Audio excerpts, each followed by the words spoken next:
Now, how the Great Resignation has affected the world looks different in different areas. For example, it's clear that the Great Resignation did not hit Canada, where we, Roma 3, are from, in the same way as it did the US, the UK, and other parts of the world. The US alone saw months over the spring and summer of 2021 where 3 to 4 million workers left their job each month. While it's true that the percentage of people who left the workforce in Canada didn't hit nearly the same numbers as it did in the US, it is really important to bring attention to the fact that those who did leave the workforce were predominantly women, like 10 times more women than men. But what did happen globally is that many people switched jobs or found new opportunities, became underemployed, took leaves, or stepped back in their hours. A huge percentage of people worldwide resigned from the status quo in one way or another. And this is all because of the new outlook provided by COVID. The new outlook gave us many things: new information, new stresses, new problems, new worries.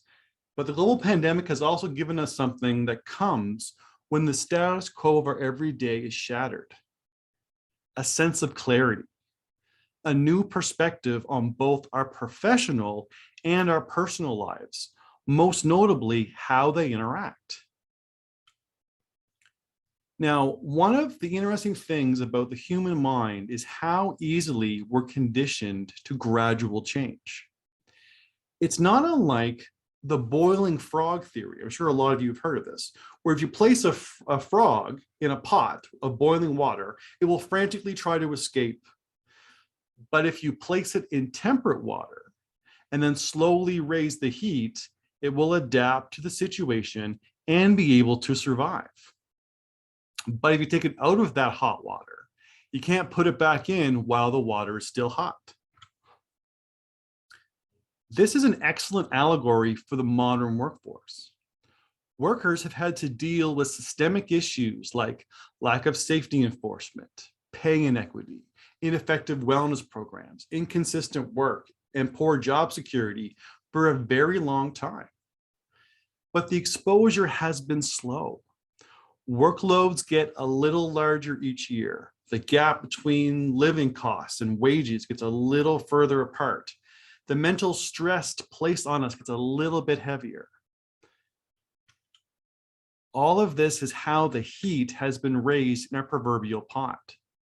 For many of us, our work started off temperate, but slowly and steadily the heat gets raised to the point that our environment is now unhealthy. But when the pandemic hit, we were all pulled out of the water all at the same time.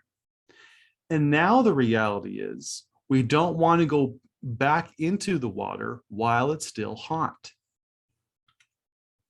When the pandemic hit, people couldn't go to their jobs. They were laid off or working from home.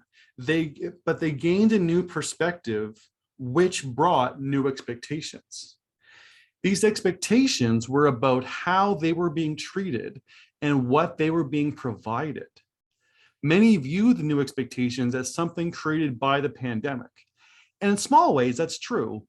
Expectations around heightened safety protocols with sanitation and flexibility in sick leave for testing and social distancing were new expectations that employers needed to do in response to COVID with no real advance warning.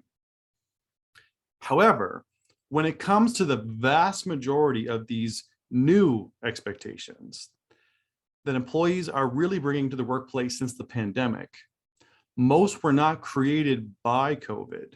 They were only amplified by it.